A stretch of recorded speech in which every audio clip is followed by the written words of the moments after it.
What is a hyperdiction?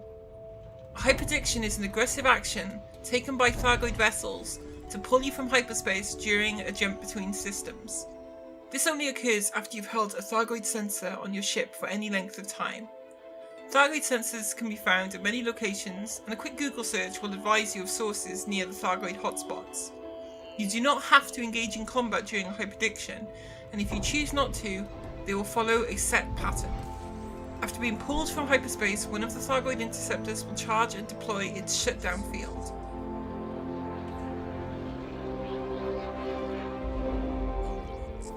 This will render you immobile for 30 seconds. The Thargoid that fired the shutdown field will then scan you.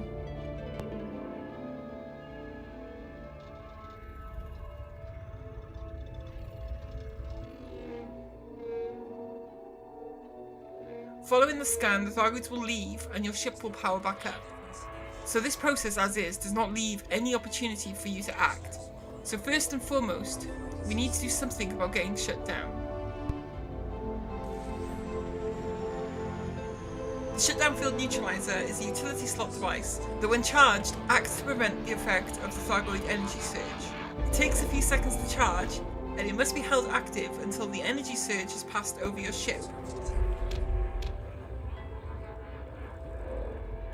It drains system capacitor very quickly. If your capacitor runs dry, the field neutralizer will deactivate. There is a substantial reload time between uses, so it is a one chance thing.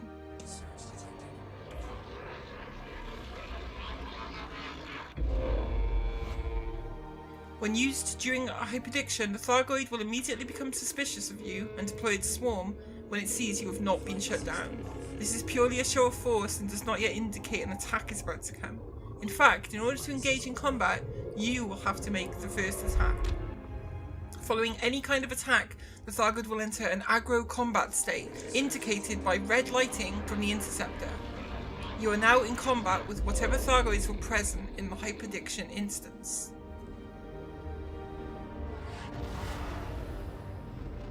Hyperdiction occurs around 1 in 5 jumps in areas 100 light-years around Merope in the Pleiades Nebula and 75 light-years around Witchhead Sector IR-W C1-9 near the Witchhead Nebula. That is a 20% chance on any jump in these areas. Each hyperdiction will be between 1 and 4 Thargoid interceptors that vary in rarity. Hydra combos are exceptionally rare at about 1 in 100 chance, whereas single Cyclops instances occur about 1 in 4. There are only 2 combos with 4 Thargoid interceptors: Medusa and 3 Cyclops, Hydra and 3 Basilisks. If you're inexperienced with multi-goid combat, I would suggest starting with the multiple Cyclops instances. Double and triple Cyclops are very common and these will serve as a good introduction to fighting multiple Thargoid interceptors. We can, however, add more Thargoids to an instance, with a maximum of 1 extra Cyclops for each starting Goid in the instance. How do we summon extra Thargoids? Simple, we feed the Goids. Dropping meta-alloys, Thargoid sensors or Thargoid probes will trigger nearby interceptors to begin consuming them. If an interceptor consumes 5 of these items, it will summon a Cyclops to the instance. This is a one-time deal. However many you get to jump in straight away is all you will get, regardless of how many dropped items are still left, or how many interceptors have not yet summoned anything. But if you're lucky and avoid all of the many ways this can go wrong, each interceptor present will summon a Cyclops. This means that with a 4 Thargoid instance, we can get a maximum of 8 Thargoids total. This is an Octogoid.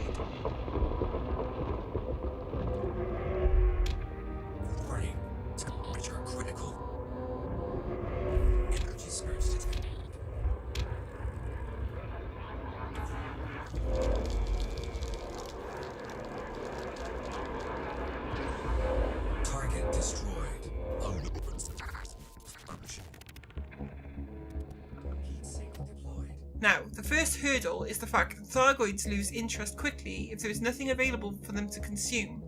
So while it technically only takes 5 meta-alloys to summon one, in practice you need more, at least double, to keep the Thargoid interested in staying during the process of the new Thargoids jumping in. I would recommend taking 10 meta-alloys to any normal signal source and trying the summon process there first to get used to the timings and techniques. I will add that only during hyperdiction can you summon more than one Cyclops. At a non-human signal source or distress call, there is a hard limit regardless of how many Goids are present, that only a single Cyclops can be summoned. So here is what you do. Get your shutdown field neutralizer charged as soon as you hear energy surge detected, and hold it up until after the burst. For this first part, make sure you're in flight assist on. If you drift backwards when releasing the meta-alloy canisters, you risk the Goids flying into them as they try to keep up with you. Deploy your meta-alloy cargo before the Thargoids scan, and do this while rolling to spread them out.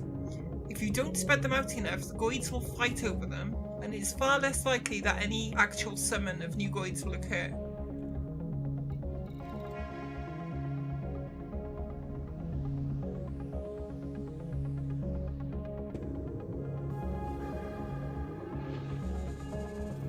After the scan is over, turn flight assist off and back away. The Goids will now begin to consume the meta-alloys. You want to back up a few kilometers but still be in range with your thermal vent beam. You will need this to aggro the Goids after more jump in. You want a situation where each Goid is going after a different meta-alloy. Remember, there can only be one round of summons, so you need all the Goids to consume the meta-alloys at around the same rate. If two Goids go for the same meta-alloy, those two will take too long to consume 5 and so will not summon anything. You can remedy this if you are quickly by targeting and destroying the meta-alloy they are fighting over. This does not aggro the Goids so long as your aim is good and you don't hit the Goids. This would have to be done very quickly though. Too much delay and either the Goids won't summon or the summons are too far apart and you can't cover all the shutdown fields with your single shutdown field neutralizer charge.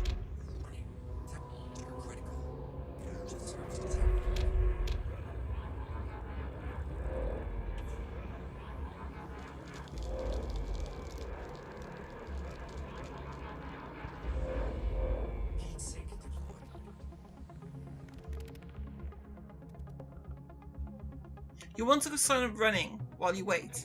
Your heat will build up, but you can deploy heat sinks when it gets high to get it back down again. If you do not go silent running, there is a chance one of the Goids will detect you and go aggro randomly, which kills any chance of summoning, wasting all your meta-alloys. But if all goes well, you will hear the frameshift anomaly detected message, and one or more Goids will join the instance. Make a note of the time gap between the Goid sounds here. You really want them as close together as possible. You only have one neutralizer charge, and so if it cannot cover the time from the first energy burst to the last, you will be shut down for 30 seconds. And it is usually long enough for some of the Goids to lose interest and leave. There is also the chance that the energy surges will be so far apart you may think they're over. If you engage the targets at this point, there is a significant chance of being shut down and destroyed.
It's pure luck how close together the Goids jump in, so nothing you can do about it.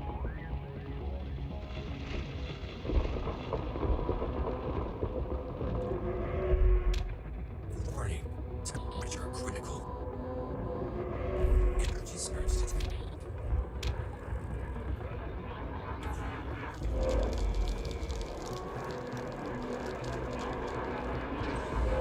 Target destroyed.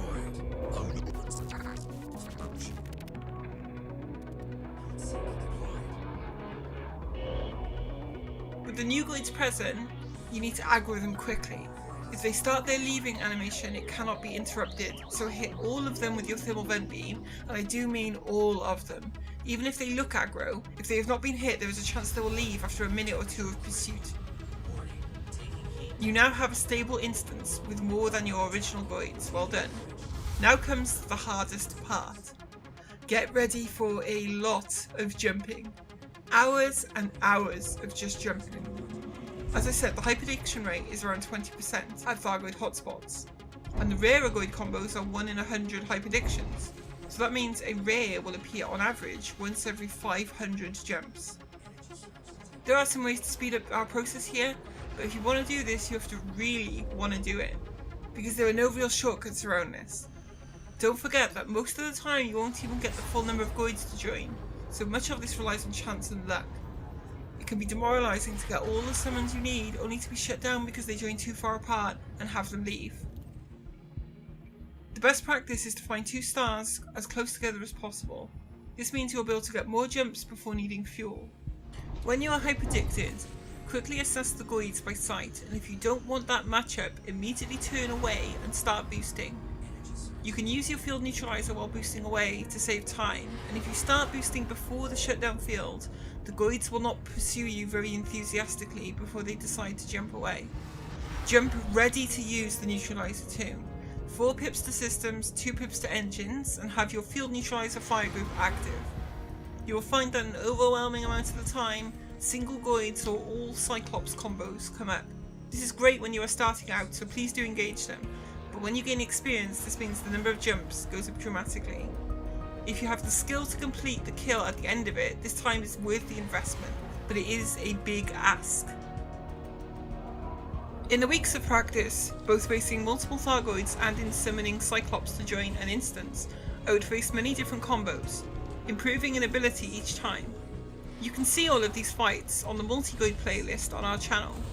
My personal favourite, and the most fun in my opinion, is the Medusa, Double Basilisk, Triple Cyclops. It isn't the most difficult fight, but it does not require special ammo or fully stocked synthesis materials, and has enough variety to make it interesting.